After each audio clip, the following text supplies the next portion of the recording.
And in the next few slides, I'm going to discuss that how these muscles in the animal's body are named. So the muscle nomenclature. There are different criteria on the basis of which these muscles are named.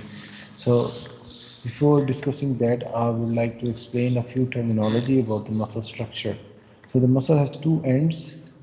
One is called origin, the other is called insertion. The origin is the part of the muscle which attaches to the more fixed structure. Like if you talk about the muscles in the shoulder and in the between the shoulder and the elbow, the part of the muscle which is attached to the shoulder joint, they are called origin, and the part of the muscle which is attached to the elbow or the radial ulna, that is called the insertion. Then the muscles arrangement is antagonistic when there are two muscles which are attached to the same bone at nearly the same points but on the opposite directions, and the contraction of each muscle results into the opposite direction of the part they are moving.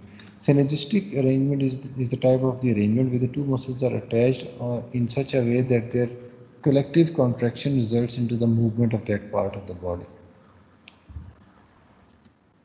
Based on the colors, we can divide the muscles into red muscles, which are highly vascularized and rich in myoglobin, whereas white muscles are the low vascularized and they have low myoglobin and they quickly fatigue. Depending upon the location where the muscle is present and attached to which part, we can name the muscles. Like some of the muscles on the head, they are called epicranius because they are above the cranium, and tibialis anterior is the muscle which is present at the front or anterior side of the tibia in the leg. Right, so this way we can name the muscles based on their location. Depending on the type of the control of the each muscles, we can divide them into two different classes. I'm sorry. The one is a voluntary muscles, which can be controlled voluntarily by a conscious control, and the second is the involuntary muscles, which are controlled by um, involuntary signals and through the endocrine system, right? So like the muscles of the intestine, muscles of the heart. Then general microscopic structures that we have already discussed, it can be divided into skeletal, smooth or cardiac muscles. And another type is the movement they create. Some are the flexor muscles which decrease the angle at a joint. For example, the animal's body, there's the muscle that pulls the arm towards the central axis of the body or axial skeleton are called flexor muscles, and those muscles which push the body away from the central axis are called extensor muscles. Similarly, abductor muscles, where the bones are moved away from the midline, adductor muscles or bones are moved closer to the midline, right? Then levator, depressor, supinator, they are all different types of the muscles which produce specific movement we require for the animal's normal functioning, right?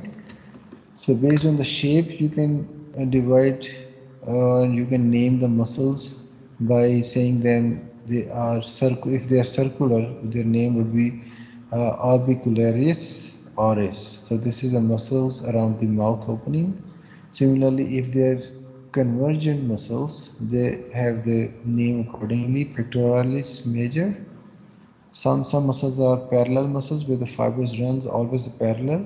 Some muscles have deltoid where the muscles are multipinnate, means they have multi-directional arrangement of the muscle fibers for extra strength. And if this arrangement is only in one direction, see here, so all the muscles are arranged on one direction, so they are called unipinnate muscles or bipinnate muscles if they are arranged in two different directions. And based on the size of the muscles, they can be divided, they can be named as maximus, minimus, longus, or brevis. So there are a few muscles which are named based on their size. And then number of the origin or insertions. So the biceps, whether there are two origins, triceps, there are three origins, and quadriceps, there are four origins. Then shape, relative shape of the muscles. Some are deltoid, some are trapezius, serratus, rhomboideus. There are all different types of the muscles which have different specific shapes. Right, so that was all about the muscle type of the muscles property, muscles function, and then the nomenclature of the muscles.